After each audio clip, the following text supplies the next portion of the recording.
Good to see you again. Back out of here for this Wednesday, the 4th day of March, 2020. This is Wake Up Wenatchee Valley in high definition and stereophonic sound. I'm Dan Kuntz. Good to see you on this 4th day of March.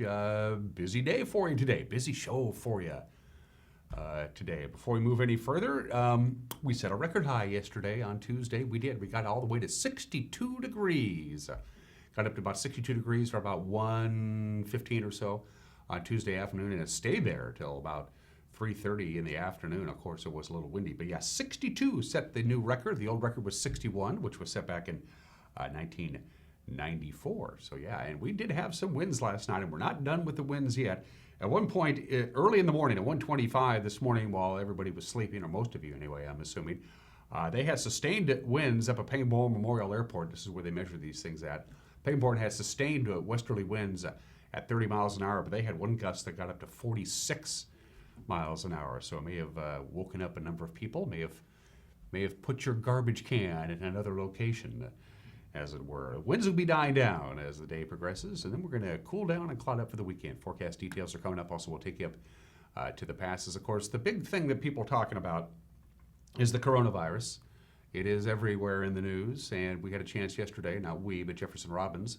I had a chance to sit down with Dr. Peter Rutherford, who's the CEO of Confluence Health, and David Olson, the CEO of Columbia Valley Community Health. They are the two major health providers here in North Central Washington, and they talked about how their facilities are dealing with, and their professionals are dealing with the coronavirus. And that conversation will air in its entirety in the back half of the program. We got wild highlights. They lost last night to the Vernon Vipers on the road, so they find themselves in a 2-1 hole in the quarterfinals of the Fred Page Cup playoffs.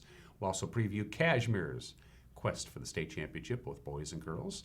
It begins a little bit later on this week, and everything you're used to on this Wednesday edition of Wake Up Wenatchee Valley. Beautiful sunrise, 37 degrees. We had a little bit of light rain come through, which wasn't even in the forecast, but that frontal system is already beginning to leave the area, but we're still not quite done with the wind yet. We'll still have a little bit of wind this morning before it wraps itself up around 1 o'clock this afternoon. Let's take you around the valley with our Valley View cameras, courtesy of Localtel's Sky-Fi high-speed wireless setup. Is that a little bit of snow I see up there in the higher elevations above Sunny Slope? Sure looks like it to me.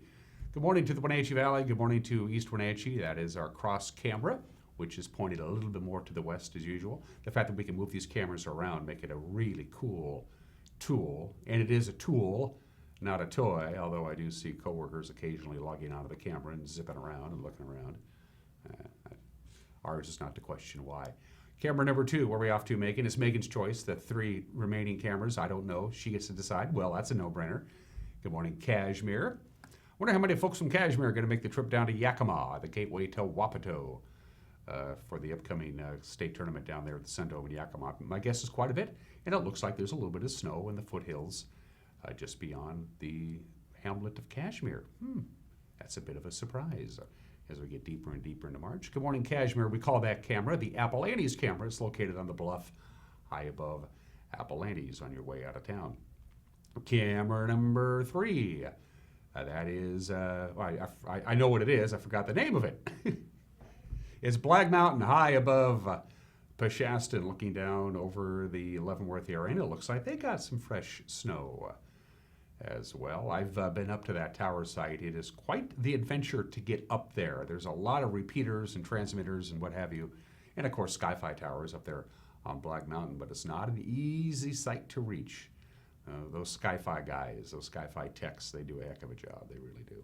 Finally, camera number 4. Ooh, wow, look at that. That's pretty. Is that up there in Waterville? The Root Canyon camera is what we call it. Looking down over the Waterville Plateau as the sun's starting to climb up there. Looks like a little bit sunnier conditions up there than we have down here with 37 degrees here in the Wenatchee Valley. As we roll through Wake Up Wenatchee Valley 5 minutes after the hour. Good work, Megan. All of those cameras, of course, courtesy of Localtel's Sky-Fi high-speed wireless setup. Means you don't need fiber to your house, and you can still get high-speed internet. Pretty cool, as long as you can see any one of our multiple tower sites all over North Central Washington and the Columbia Basin. You can get high-speed internet, no fiber. Give Localtel a call. All right, Patriot Plumbing, Heating, and Cooling. They give your home a hug. They're the sponsor of the weather forecast, and that fast-moving front is already beginning to leave the area. Still going to be a little breezy at times this morning. We're going to have a northwest wind. about 11 to 20 miles an hour. Gusts about 25 or 30, still possible this morning. But I'm told from the National Weather Service by noon or 1, we'll be done with the wind. Outside of that, lots of sunshine, the high near 55. And again, we set a record yesterday of 62 degrees. Wow. It was nice if it had breezy. Clouds are going to roll in tonight, 33 for the overnight low. Partly sunny Thursday, right around 54 or 55, mixture of clouds and sun. Thursday night, we're going to cloud up, going to dip down to about 34 degrees. Friday, the beginning of a frontal system will start arriving. It's going to mean some snow in the upper elevations, and a little bit of light rain is possible on Saturday. Overnight Friday into Saturday, in the wee small hours Friday night into Saturday, there's even a slight chance of some light snow. But then look at the overnight lows. It's going to get chilly. 27, 27, 29, 29. Going to be cool again, and the temperatures will be back down to near normal. So outside of Friday and Saturday, we're in for a continuing stretch of fairly sunny weather. But again, decent shot of precipitation, certainly Friday night into Saturday. Kind of bummer that Saturday is going to be cloudy, just in time for the weekend. By the way, sunrise this morning, 6:34, sunset tonight, 5:51. That means 11 hours and 17 minutes of daylight. Of course, by this time next week on Wake Up Wenatchee Valley, that view that you see behind me won't be there because we'll be back to dark as daylight saving kicks in over the weekend. Don't like daylight saving time. Just not a big fan of it. Well, what do? Let's take you up to the major mountain passes. See what's going on up there. I can tell you what's going on up there. It's snowing pretty good on a couple of passes. Traction tires are advised right now on I-90. It is snowing lightly on Snoqualmie Pass. You're dealing with some snow and some slush on the roadway. Again, traction tires are advised. They have a winter weather advisory for the Cascades. It is due to expire at 10 this morning. Take you up to Stevens Pass. It's snowing good here. I mean, it's look at that. That does not look very fun on Stevens Pass. It's at the summit. Traction tires are advised there. Compact snow and ice on the roadway. It is snowing on Stevens Pass. Blewett is no problem, though. That's good news. No advisories, no restrictions. The roadway is bare and wet. Again, a winter weather advisory for the Cascades expires at 10 o'clock this morning. They're still going to get anywhere from 2 to 4 inches in the mountain passes, but that should be tapering off by mid-afternoon. So if you have plans on traveling into the Cascades, especially on Stevens Pass, you'll probably want to put it off until about noon or 1 o'clock, and that way, by the time you hit the summit, you should be good to go. So about 2 to 4 inches of snow today, and then that's it snow-wise until they get to Thursday night. Then they're going to get a little bit more snow on Thursday night, and then scattered snow showers expected over the weekend. So to recap, no advisories, no restrictions on Blewett. Traction tires are advised on Stevens and on Snoqualmie Pass. Going to take a break at 8 minutes after the hour and come back with your Wednesday morning news. You're watching Wake Up Wenatchee Valley. We're live this morning from Studio 3 in downtown Wenatchee on the NCW Life Channel.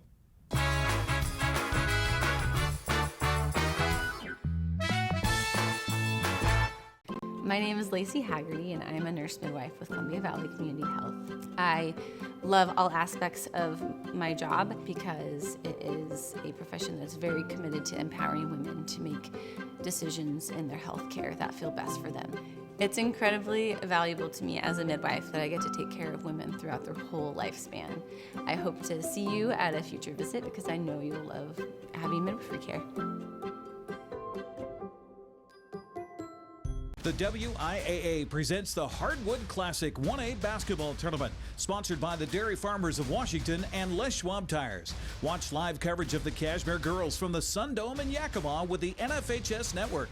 Local coverage brought to you by Automoca, serving you in 6 locations. Boswell's Home Furnishings, where you'll find great values for every room in your house. And Liberty Orchards, makers of applets and cutlets. Watch the Cashmere Girls at the State 1A Championships on the NCW Life Channel.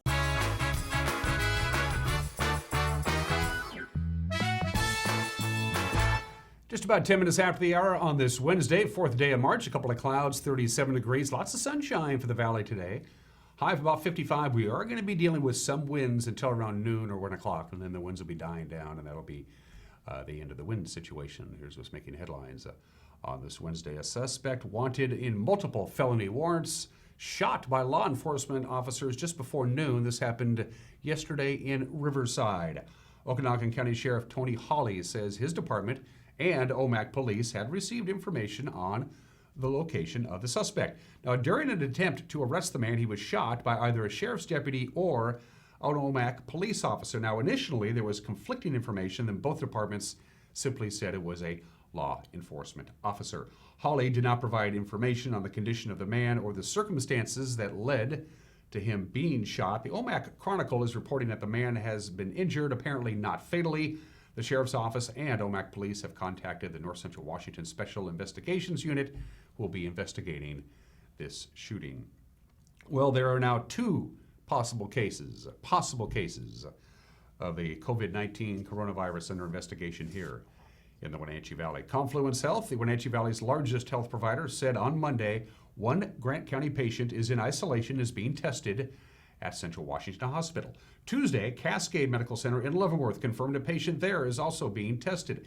That patient had recently attended classes at Wenatchee Valley College. The results of those tests is not going to be known for up to a week. Classes are still continuing at the college's main campus here in Wenatchee. Confluence Health CEO Peter Rutherford and David Olson, who's the chief executive of Columbia Valley Community Health, they say they're taking extra steps for both patient and provider safety, and they talked to our very own Jefferson Robbins just yesterday. We recognize that what you would consider the usual health conditions in a community are going to continue through this.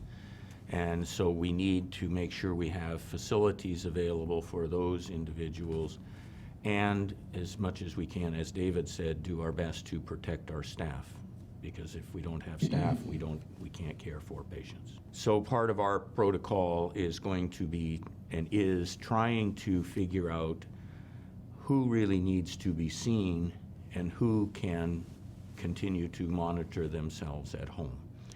And so that's why we are asking people to call before you come. And we will, like David, we will try to figure out who really needs seen and who doesn't immediately, but err on the side of caution for that. We're not trying to turn people away. We have set up a tent, which is outside of the Central Washington Hospital emergency room, and we are going to be asking everyone who has respiratory infection symptoms to go there rather than into the emergency room to begin with. And we will screen people there and try to triage who needs to be seen and who we can give self-care instructions to. Really just trying to keep the virus down to a lower level in the hospital. If people need to be seen, we have some negative pressure rooms in the emergency room so that they can be seen there and not get the virus into the rest of the building. And then if people need to be admitted, we have identified specific rooms that we will put people in to try to keep the rest of the facility at a lower risk. Can you talk about the case that you're looking at now that is under testing for COVID-19 and when it came to your attention? So the individual has been in the hospital for 3 or 4 days and initially did not meet the testing requirements because of their history. When the testing requirements changed, they then qualified for testing and the tests were submitted yesterday. And in the meantime, how do you approach that patient's case? So that individual is in isolation and the staff is wearing personal protective equipment when they provide care for that individual. In other cases, in cases that so far have been detected in Washington, the epicenter has been assisted care or care facilities. And the people who have been now submitted for testing or asked to go into quarantine, many of them have been first responders or healthcare workers. Does that give the two of you concern for your nurses, your physicians, your staff, and trying to keep them safe? Yes. But we are now, there is a heightened awareness, and we will be using personal protective equipment for patient individuals who are in the departments like the emergency room or the intensive care unit who are at a higher risk of exposure to this infectious organism. We do the same thing. We have some very stringent rules about who's going to be taking care of these kind of patients. Those personnel are going to have a heightened level of protection in terms of the equipment they're using. For somebody who doesn't really have a lot of direct patient care, me, I'm not going to be wearing anything special, but the nursing staff, the clinical staff, the providers, we will be giving them extra protection. 9 people have now died in Washington state from COVID-19 infections, all of them in either King or Snohomish counties. Rutherford and Olson both say COVID-19 is likely to amount to just a bad cold for most patients, but those who are elderly or if you have respiratory ailments or a compromised immune system, you are vulnerable to an advanced infection. Doctors advise you to wash your hands often and thoroughly avoid close contact with those who are sick. Stay home if you develop symptoms like fever, cough, and shortness of breath. Once again, Jefferson's conversation with Dr. Rutherford and with David Olson will air in its entirety in the back half of this program. Well, the restrooms at Kiwanis Medhow Park in South Wenatchee have been closed. City crews cleaning graffiti and other vandalism, this time inside the building. The city didn't give a timeline for how long it is going to take to make these repairs. In late February, of course, you might remember graffiti vandals hit the outside of the restrooms at the park. Medhow Park recently underwent a $2.7 million renovation project, including the new restrooms. The Wenatchee police officials said as the weather improves, graffiti vandals seem to get active again. The new graffiti at Medhow Park was found Monday night. Among the areas hit in the past couple of days, the Loop Trail parking lot off 37th Street in East Wenatchee and Confluence Health off Miller Street here in Wenatchee. Well, the Wenatchee man who led local police on a DUI chase back in November earned himself a 9-month jail sentence. On Monday, 53-year-old Timothy Mark Fryover had a 0.25% blood alcohol level when he fled from police back on November 18th. He struck a parked car, a dirt embankment, and 2 power boxes between Springwater Avenue and Cedarwood Lane. He pled guilty to felony counts of eluding police and hit-and-run driving. In addition to the jail time, Judge Travis Brandt ordered him to pay more than $12,000 worth of property damage. Fryover has been in jail since his arrest on November 18th. He was previously convicted of drunken driving last summer in Douglas County. His legal troubles aren't over, though. He's scheduled to plead March 17th in district court to charges of DUI and driving without a license. And finally, on this Wednesday, the Wenatchee High School Drama Department's production of The Diary of Anne Frank opens tonight. Shows through Saturday. The play tells the first-person story of a young Jewish girl and her family hiding from Nazis in an attic. In our feature story today, Ainsley Shearer, who plays Anne Frank in this play, visited me on this program, and she said it was a story that captured her interest long before she actually landed the role. This was the first book that I really enjoyed, that I got assigned. And so as soon as I finished it, I started over again and I read it again.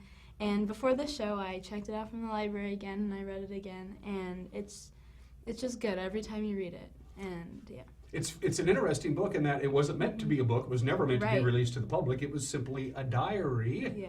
And after it was all over, I'm not going to give you a spoiler alert, Dad found the diary and the rest is history. Right. What did you take out of the book? Well, I've always been interested in that period of history. And it was interesting because when you read the book, it feels like you're not supposed to be reading it. Like, this is somebody's personal stuff. She never said it was okay for me to read this. And so it's just interesting because you know that she didn't make any of that stuff up. All that stuff was never meant to be seen by anyone.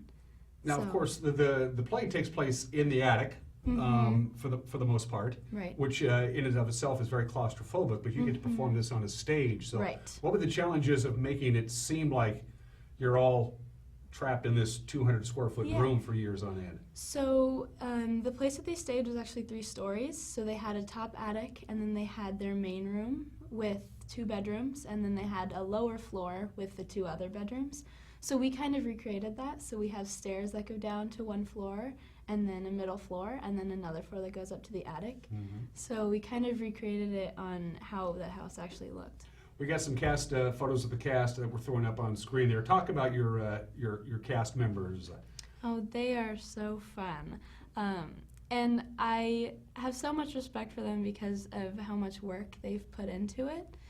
The show is an easy one to just take the part and say, okay, this is the part I'm playing, and read the lines and do the blocking. But I'm impressed with how much each person has put in specific research into their character.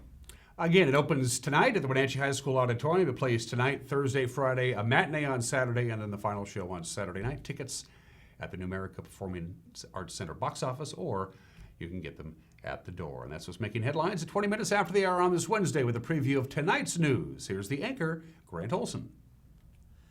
Good morning, Dan. Coming up tonight on the NCW Life Evening News, a travel trailer was destroyed in an early morning fire Tuesday in Chelan Falls, but firefighters were able to contain the blaze before it spread to a nearby orchard. I'll have a complete look at your North Central Washington weather forecast, and Eric Granstrom will bring us our first sports report from the Sun Dome in Yakima in preparation for Cashmere's boys and girls quest for state basketball titles. That and more coming up tonight at 5, 6, and 10 on the NCW Life Evening News. We hope to see you then. Dan? Thanks, Grant. We appreciate it. You got a news tip for us? You want to drop us a line? Want to say hi? Any number of ways to do it. Email us directly, news@ncwlife.com. That works pretty darn good. You can go to our Facebook page, give us a big old thumbs up if you don't mind, and drop us a line via Facebook Messenger. People like to do that. And if you go to our website, ncwlife.com, not only should you make that your homepage, or bookmark it anyway, but at the very top of our homepage is a little icon that says Contact Us. Click on it, fill out the form, and we'll get it. Going to take a break. When we come back, we got highlights from Wenatchee Wild's hockey game last night against the Vernon Vipers. Also, part 2 of Eric Granstrom's profile of the Cashmere girls basketball team. So we got sports coming up, the obscure holiday today in history, some celebrity birthdays. Everyone is entitled to Mike McNally's opinion and more. You're watching Wake Up Wenatchee Valley Wednesday edition on the NCW Life channel.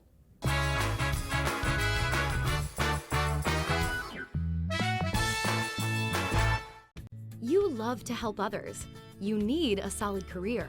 You can have it all with help from Charter College. Our 10-month medical assistant program prepares you to work in healthcare settings like physician offices, rehab centers, and clinics. You'll learn to take patient vitals, assist with exams, administer injections, and maintain medical records. When you're ready to launch a rewarding healthcare career, visit chartercollege.edu because we work to get you to work. Club Crow Bar and Grill in Cashmere is your place for famous blues, brews, and barbecue. We are your one-stop bar and grill, serving breakfast, lunch, and dinner 7 days a week. Hi, Justin here, owner of Club Crow Bar and Grill in Cashmere. Looking for a fun night out? Join us at Club Crow. We have live bands to rock the night away, comedy to make you laugh, and if that's not enough, we have poker every Monday and Wednesday night. Club Crow in Cashmere has it all. Check out our Facebook event page for dates and times. Club Crow Bar and Grill in Cashmere, the coolest place in town.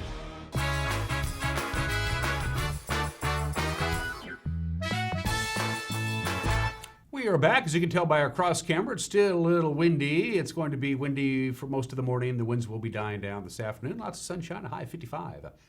Let's talk sports. The Vernon Vipers now have a 2-1 series lead after a 4-2 victory last night at their home ice up there in Vernon over the Wenatchee Wild. Vernon scored the first goal of the game right out of the box, less than a minute into it, but the Wild countered shortly thereafter by Noah Luley. The second period, however, would define the night. The Vipers collected 2 power play goals from Wenatchee. The Wild never recovered. Arch Ecker with the call of the Wenatchee Wild Hockey Network. Video courtesy of Hockey TV.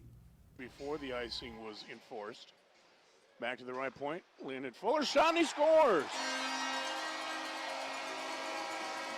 From the right point, right off the face-off. A clean draw came back to the right point, and it got underneath the blocker side, stick side of Daniel Chenard. Remains to be seen here how it'll turn out. There's a shot off the draw to score! Just as quickly, the Wild answered back with a point shot of their own. Noah Luley blowing one from dead straight away at the midpoint.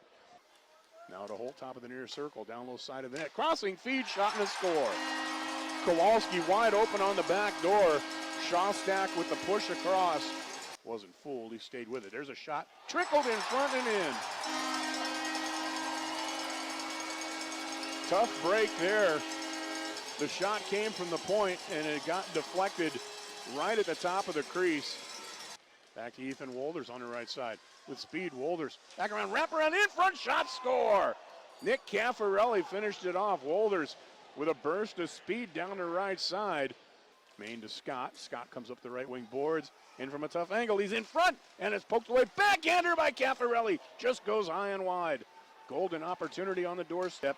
Kowalski holds it in the zone, though. He drifts over to the far side. Wide open shot on, a save made. What a stop made by Chenard. Chenard on the bench, extra skater on, wild net empty.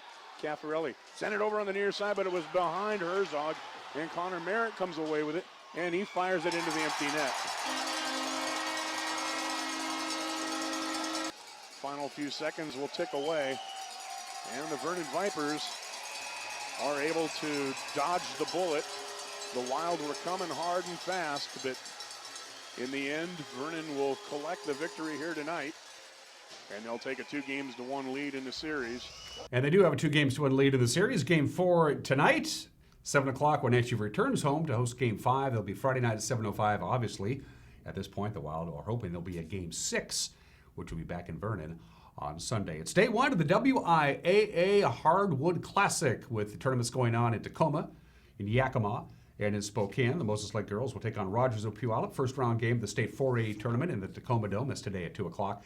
They'll have to win to take on Union tomorrow at 2 o'clock. Cashmere's opponent for tomorrow will be decided between Meridian and Annie Wright. That game takes place today at the Sun Dome at 5:30. The winner will go on to face the Bulldogs tomorrow at 5:30. We will have that game live tomorrow right here on the NCW Live channel at the 1B tournament in Spokane. Moses Lake Christian plays a loser-out game against Mount Vernon Christian. That's tonight at 7:15. If they win, they'll take on Yakima National Tribal tomorrow at 7:15. Over the next 4 days, the Cashmere girls basketball team will try and etch their name in the history books. And for 3 seniors, the bumps and the bruises have all been worth it. This is part 2 of Eric Granstrom's series called The Chase for the Gold Ball. Cashmere has 3 seniors that start: Haley Van Lith, Grace Hammond, and Grace Erdman. Since their freshman year, the Bulldogs have gone an incredible 93-6 with 2 state runner-ups and a third. And while their sights are set on the chase for the gold ball this week and a lot of work ahead, I asked them for their most favorite memory of playing basketball. Erdman says it happened for her 3 years ago. I would say it was probably in the semifinal game my sophomore year. We beat LaSalle, and just looking into the stands and remembering at one point, like, every single person on their feet in the crowd, and just looking at our community and just thinking, wow, like, these people really support us and really care about us, and I think it's just so awesome, the culture that we have built from this girls basketball program, and not just our program, but the boys program this year too is really successful. So just the fact that the community is so supportive and that they're willing to travel with us and cheer for us. And for the other Grace, Hammond, she says she's enjoyed her entire experience of 4 years playing high school ball. Definitely these years as a high schooler, they're the most rewarding years. You put all this time in building up to high school, and I think just being able to be around your teammates and being able to play on the big stage at the Sun Dome is definitely the most rewarding, especially when you look back on everything you've done throughout the season, Sweet 16s, push-ups, anything really. When you get to go and play in the Sun Dome in front of your whole community behind you, that's a pretty neat experience. Now, Haley Van Lith is a different story. She's traveled internationally for the past 3 summers, playing on gold medal winning teams representing the U.S. She says her best memory so far happened last summer.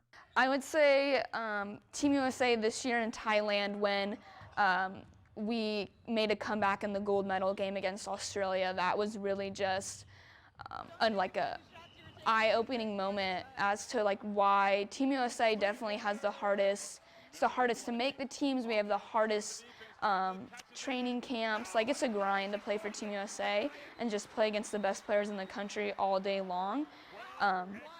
But I think like that just was like, this is so worth it to experience the feeling that I experienced when we got to hold those gold medals. Like, I saw the confetti coming down after we won. Like, I would do it all over again, no brainer, every time, to just go through that pain to get that feeling again. There's no doubt that 22-0 season so far has also provided incredible moments for these 3 senior starters, as well as the rest of the Bulldogs. But I'm sure hoisting the gold ball Saturday night would be the icing on the cake. I'm Eric Granstrom with NCW Live Channel Sports. Thank you very much, Eric. Once again, we will have the Cashmere girls game. We don't know who they're going to play yet. Of course, it's either going to be Meridian or Annie Wright. We'll have that tomorrow live right here at 5:30. It's a TV-only game. If you want to watch the game online, you got to stream it through the NFHS network. Eric, by the way, will keep you up to date. He's going to be heading down to Yakima a little bit later on, so check out our Facebook page. He'll give you updates throughout the state tournament for the Kashmir boys and girls. So if you want the latest, go to our Facebook page. Eric is going to be down there this afternoon. He'll be doing his sports, as a matter of fact, from the Sun Dome tonight. So be sure to tune in for that. Speaking of the boys, the schedule over the next couple of days for the Hardwood Classic. LaSalle and Omak play today at 2 o'clock in the Sun Dome. It's the 1A tournament. The winner of that game will face the Kashmir boys in the quarterfinals tomorrow at 2 o'clock. At the 2B tournament in Spokane, Lake Roosevelt will take on Wakayakum today at 3:45. The winner of that game will take on Life Christian tomorrow at 3:45. Brewster, they got a loser-out game against Kettle Falls tonight at 7:15. The winner advances to play Toutle Lake in the quarterfinals tomorrow night at 7:15. College basketball on the schedule tonight? Well, one game. Anyway, that's it. Eastern Washington women will be at Idaho State. We'll have a full slate for you coming up tomorrow. 22 more days until the start of the baseball season, and those are just some of the games that people are playing on this Wednesday. The obscure holiday, I could have done National Pound Cake Day, decided against that. Could have done National Marching Music Day, passed on that. No, we're going to go with National Grammar Day. National Grammar Day. How many words are there in the English language? According to the Global Language Monitor, 1,025,109 words in just the English language. Of course, we celebrate language around here. Language is an important tool. Grammar is an important tool. And the best way to learn grammar, and I've discovered this over the years, you spend some time with somebody who speaks English as their second language. You learn a lot about grammar that way. It is National Grammar Day. I see some of the Facebook posts and I go, oh, grammar, oh well. 32 minutes after the hour. Today in history, March 4th, 1493, Christopher Columbus, I'm back, had a great trip. Yeah, 527 years ago today, explorer Christopher Columbus and his crew arrived back in Portugal on the Nina from his first voyage. Good to be back, he said. I brought you gold, I got pearls, I got some natives, I brought some tobacco, but I really need a shower. Can you give me like a half an hour to get cleaned up and then we'll deal with that stuff? Chris Columbus made it back safely on this date back in 1493. Happy birthday, Vermont. We always wish happy birthdays to our states. Vermont, the 14th state of the Union, was admitted 229 years ago today, March 4th, 1791. Fun facts about Vermont. As you might imagine, Vermont is the largest producer of maple syrup in this country. About 500,000 gallons of maple syrup a year come out of Vermont. But think about this the next time you put maple syrup on your pancake or your waffles. It takes about 40 years for a sugar maple to grow big enough that they can actually tap for the syrup. And it takes about 40 gallons of sap to produce 1 gallon of syrup. So don't waste a drop of that syrup, all right? With a population of just 7,787, Montpelier is the smallest state capital in the U.S. According to the latest Gallup poll, Vermont is the least religious state in the Union. Only 22% of Vermont residents actually attend church regularly, and Vermont is one of the 4 states that ban billboards. You will see no billboards in Vermont. You will see no billboards in Hawaii, Alaska, or Maine either. Happy 229th birthday to Vermont. And finally, happy birthday to Chicago, that toddling town, the city with the big shoulders. Chicago became a city on this date 183 years ago, March 4th, 1837. How did they clean up Chicago after the Great Chicago Fire of 1871? It was pretty easy. They took all the rubble and all the ashes and they just shoved it into Lake Michigan. Built it again. Don't think you can do that anymore. Finally, celebrity birthdays. There was such a lousy group of celebrity birthdays, I went with people I've never heard of before. Like Blanche of Castile, who was married to Louis VIII, the Queen of France. There you go. She was born in this state in 1188. Henry the Navigator, the Portuguese explorer, born in this state in 1394. He died in 1460. Jack Sheppard. He didn't live very long. He only lived to the age of 22. Jack Sheppard's main claim to fame is he was arrested and imprisoned 5 times. The first 4 times he actually got out of prison. He became an English folk hero because he was a lousy criminal. He kept getting caught, but he was really good at escaping prison. He didn't make it out the 5th time. They hung him. Jack Shepherd, born in the state in 1702. Charles Dibdin, the English actor and playwright, he wrote sea shanties. He's been decomposing since 1814. And finally, when I think of Ugandan long-distance runners, like all of us, we think of Benjamin Kiplagat, who is 31 years old today. Happy birthday, Ben. All right, going to take a break. Mike McKnight's got an opinion, and then Jefferson Robbins and his complete conversation with David Olson, the CEO of Columbia Valley Community Health, and Dr. Peter Rutherford, the CEO of Confluence Health. That's coming up. You're watching Wake Up at Wenatchee Valley on the NCW Life channel.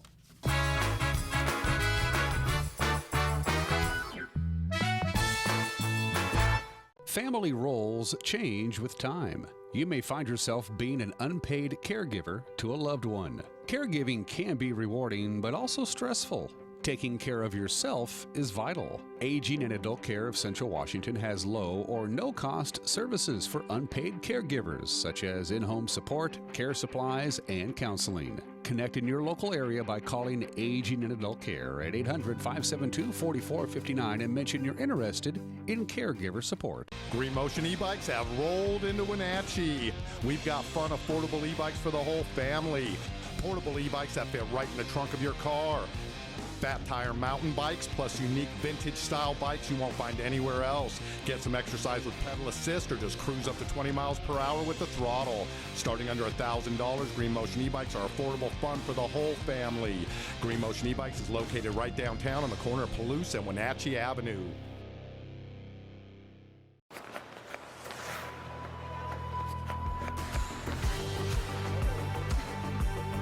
A better grip.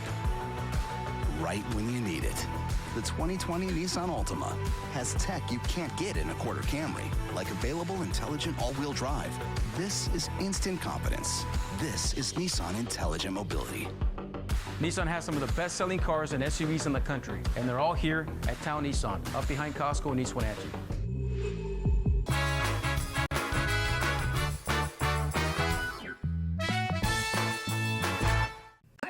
Mad Dog McNutty, and everybody is entitled to my opinion. Now, Amazon, the mega giant consumer retail business that's literally changing our society. Now, some people hate that beast. Now, Amazon is supposedly driving up housing costs in Seattle, paying people slave wages, yada, yada, yada, yada. Yeah, well, maybe they are doing that, but you have to admit, being able to find exactly what you want from the privacy of your own home and have it delivered in a day or two, that sure beats driving all over town looking for something that possibly no real retailer even has in stock. And quite frankly, the deteriorating customer service that is rampant in some retail businesses may be a big part of the reason why Amazon is so popular. This is Mike Mad Dog McNutty, and that's my opinion.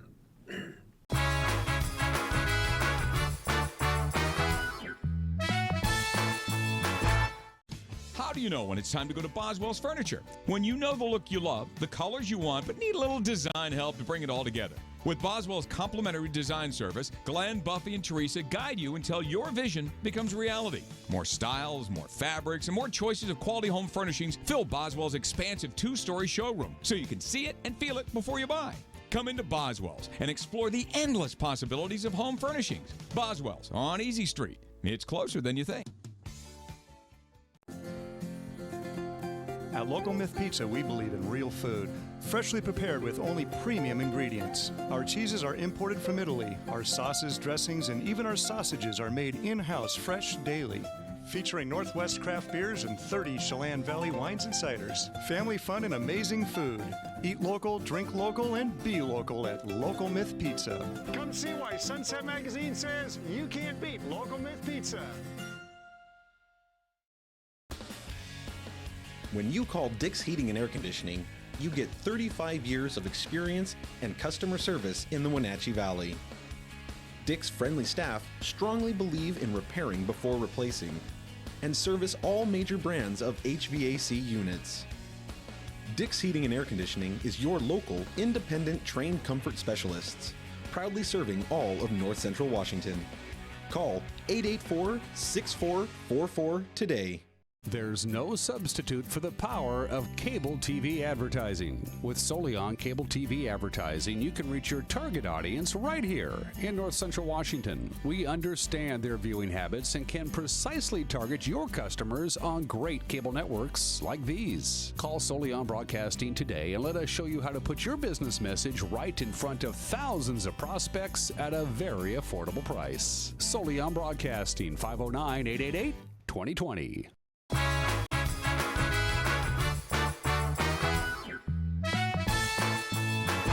40 minutes after the hour on this Wednesday. As you know by now, there are now 2 possible cases of the COVID-19 coronavirus under investigation here in the Wenatchee Valley. Confluence Health, the Wenatchee Valley's largest healthcare provider, said on Monday one Grant County patient is in isolation being tested for the respiratory virus at Central Washington Hospital.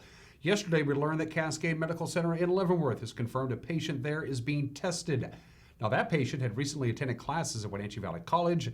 The results of those tests not going to be known for up to a week, and classes still continuing at the college's main campus. 9 people have now died in this state from COVID-19 infections, all of them in King or Snohomish counties. Confluence Health CEO Dr. Peter Rutherford and David Olson, who's the CEO of Columbia Valley Community Health, sat down with our very own Jefferson Robbins to talk about the virus and how they're responding to it. When we're talking about this virus and someone is diagnosed with this virus, what can that patient expect to experience? Well, I think the big point to make is that for the vast majority of people, they will get a cold. So when we go through the cold season every year, there are coronaviruses and rhinoviruses that are the major causes of those. This coronavirus is just a little bit of a different one in that it has a higher risk of causing lower respiratory tract or pneumonia type infections, which are the difficulty. The statistics are that it appears, and again, there aren't that many cases in the world yet, and it's all very rapidly shifting, is that young people may well just have absolutely no symptoms. And then people from young people up through about age 60 or so will have a cold. And it may be a significant cold, but it'll be a cold. And then the risk starts to go up beyond there for people at older ages or those with other underlying health conditions of any age. So if you have diabetes or asthma or heart disease or kidney failure, your risk of a more significant infection goes up. And in that 20% that has the risk, those are the ones that will probably, some of them will need medical attention. And then about 5% or so will become seriously ill and may need pulmonary support, ventilators, that kind of thing.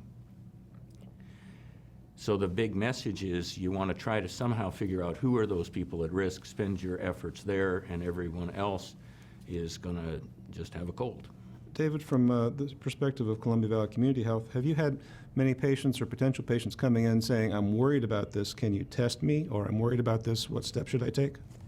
No, we haven't. Not yet anyway, but we anticipate that that may happen. And so our leadership has gotten together with our clinical staff and we've put some processes in place to deal with that. We anticipate that even now, somebody's been going on to Twitter or Facebook and has decided that they need to call the doctor. So while they may not be really in any serious danger, we take their concerns seriously. We want to try and, answer their questions as best we can.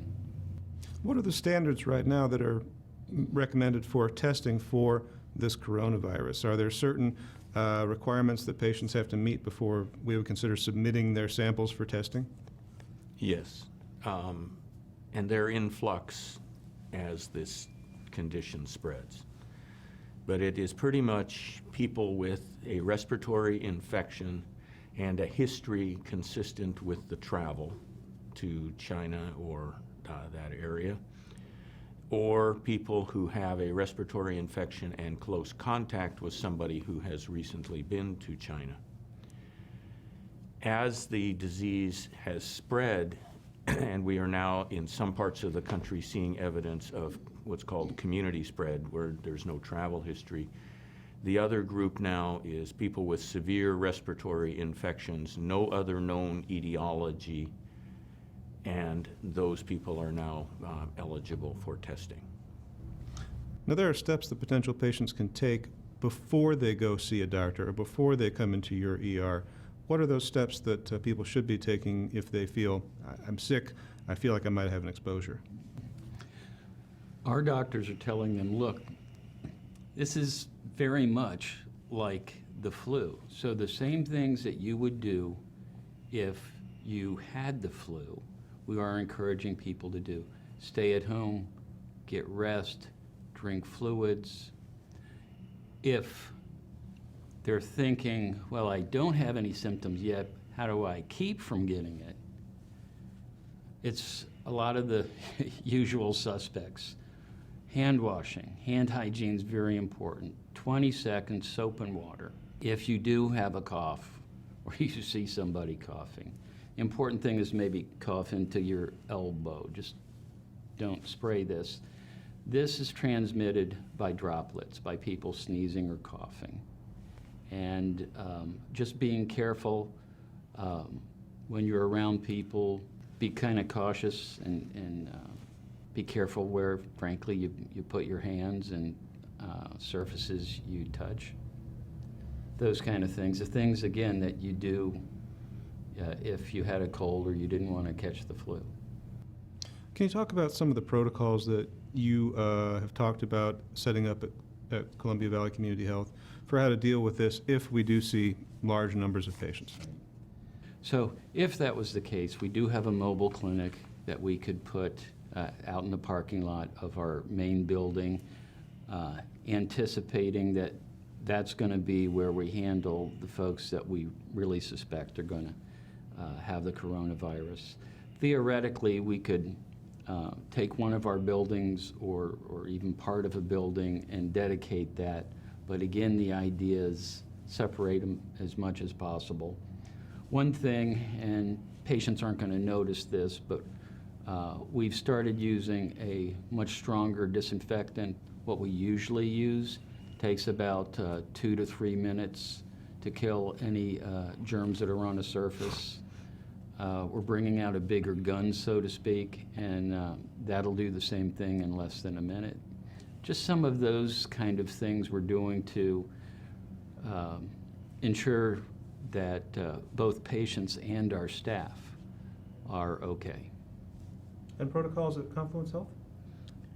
So we recognize that what you would consider the usual health conditions in a community are going to continue through this.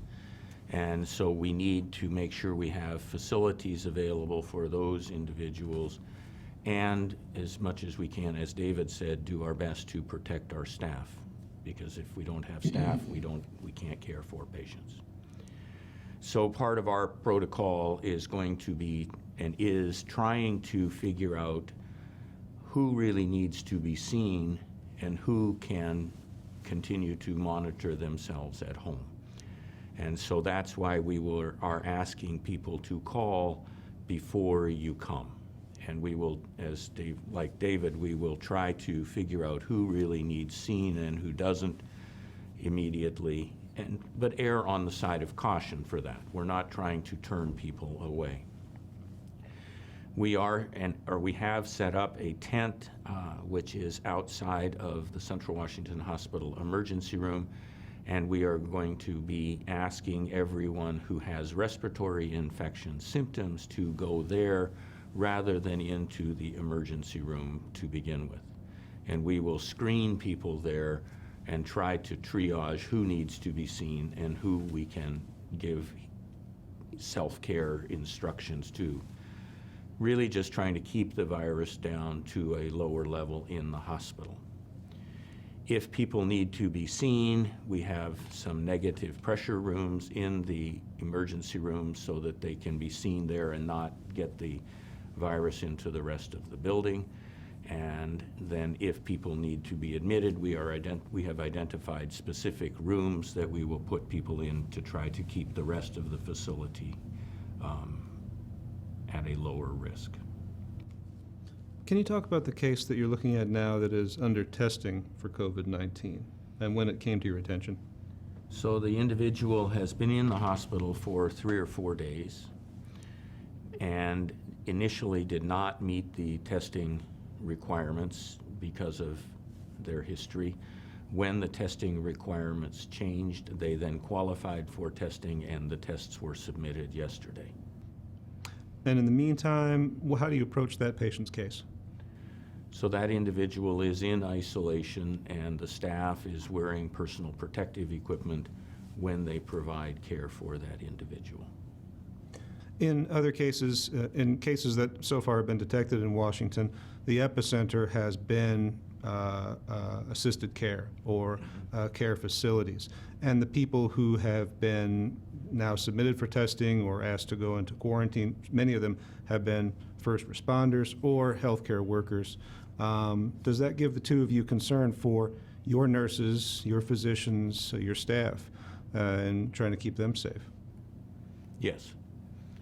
But we are now, there is a heightened awareness, and we will be using personal protective equipment for patient individuals who are in the departments like the emergency room or the intensive care unit who are at a higher risk of exposure to this infectious organism. We do the same thing. We have some very stringent rules about who's going to be taking care of these kind of patients. Those personnel are going to have a heightened level of protection in terms of the equipment they're using. For somebody who doesn't really have a lot of direct patient care, me, I'm not going to be wearing anything special. But the nursing staff, the clinical staff, the providers, we will be giving them extra protection. Does the Wenatchee Valley, from your perspectives, have any specific vulnerabilities? We have an older population generally. At the Columbia Valley Community Health, we see people who are of lower income and their standards of living might be different.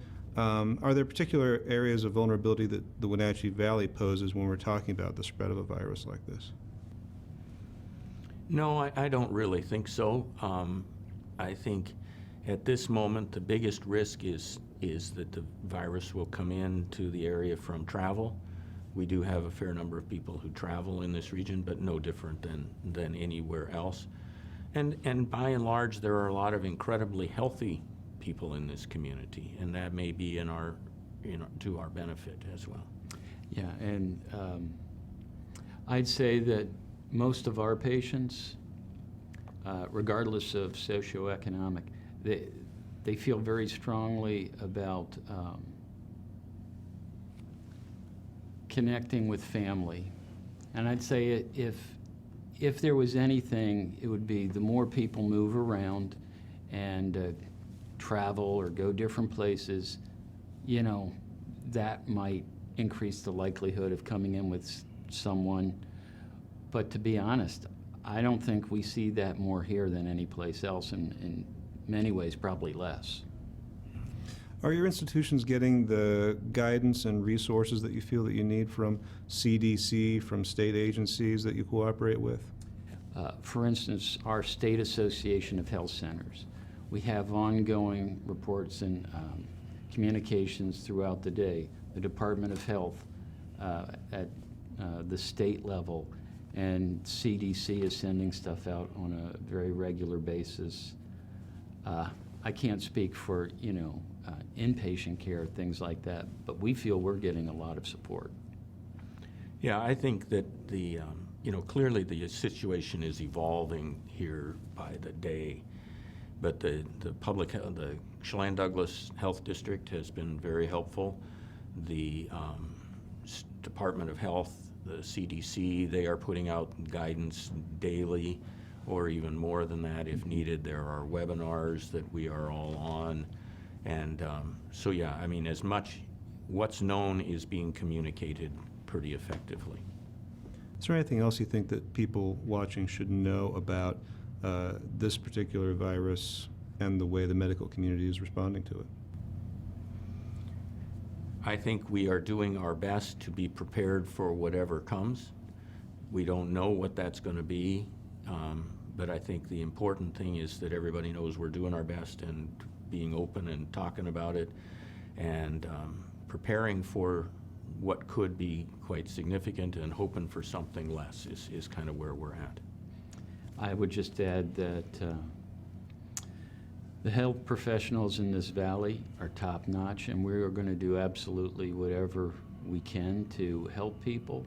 I would say, though, that individuals probably are going to be in a better position than we will to determine what happens with them. Again, if you're not feeling good, stay at home. If you do have to be out, wash your hands. I mean, it's those kind of things, the preventive things or the self-care that will probably have a big of an impact as anything we do.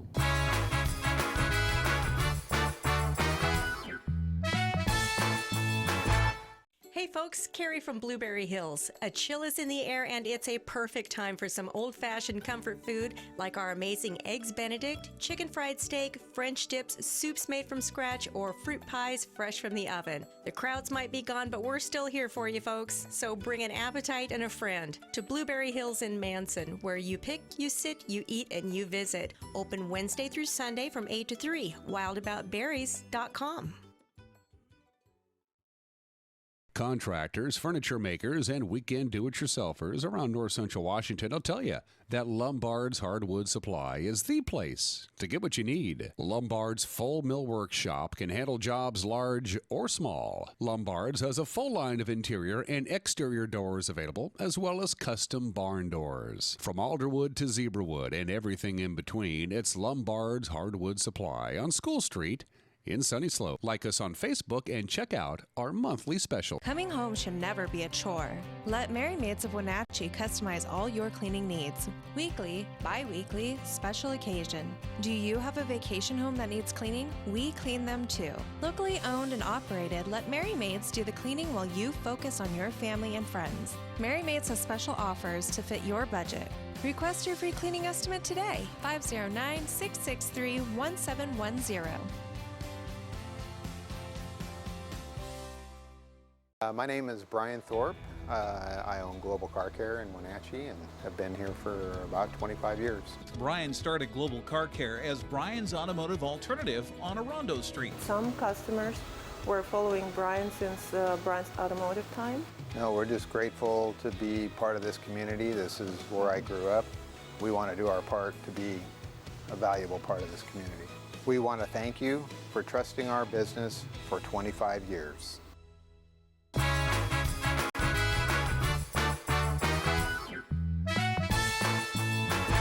And we are back with a couple of minutes left on this Wednesday edition of Wake Up Wenatchee Valley. I am Dan Kuntz. Let's go ahead and take a look at that weather forecast one more time. Almost done with the wind. It was very windy last night. It probably woke a number of you up.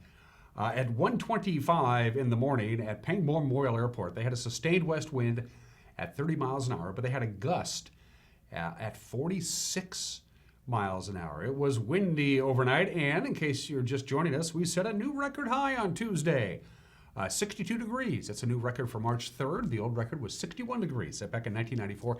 Not nearly that warm today, as you can see, high of about 55 degrees with quite a bit of sunshine. The wind, whatever wind is left over as this frontal system heads off to Montana, is going to be in the morning hours. By noon or so, we'll be done with the wind. 32 for the overnight low tonight. Partly sunny, partly cloudy Thursday. Take your pick, high of about 54, 55. 35 for the overnight low. Another frontal system comes in Friday and Saturday. It's not packing a big punch, but we could see some rain or even a rain-snow mix overnight Friday into early Saturday. Lots of clouds on Saturday and a high of only 49, so the temperatures are going to cool back down again. And look at the overnight lows. It'll be chilly on Saturday night, Sunday, Monday, and Tuesday. Don't forget about daylight saving. We go forward 1 hour. 2 o'clock Sunday morning becomes 3 o'clock Sunday morning. Everybody have a great day. We'll see you tomorrow. Bye-bye.